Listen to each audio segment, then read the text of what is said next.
Assalomu alaykum, hurmatli obunachilar, tinch omonmisizlar?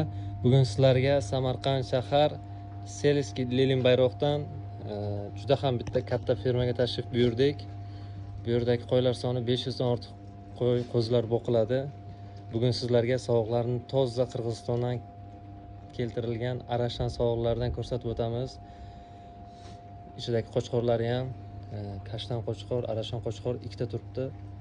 Narxlari deysizmi? Narxlarni aytib o'tishdan oldin bitta obuna tugmasi orqasidan laykni qizartirasiz. Sizga ma'lumotlarni aytib o'tadigan bo'lsak, sog'liqlarimiz hammasi toza zotli Arashan sog'liqlar. Yoshlarga keladigan bo'lsak, 1, 2 tuqqan, 2 tish, 4 tish, uzog'i 5 tish qo'ylar. Qo'ylarimiz soni cheklanmagan miqdorda. Narxlari esa narxlari kelishilgan holda. Pastga mer qoldiraman, aloqaga chiqasiz, kelasiz, ko'rasiz, ma'qul kelganini tanlab olib, savdosini qilib olasiz.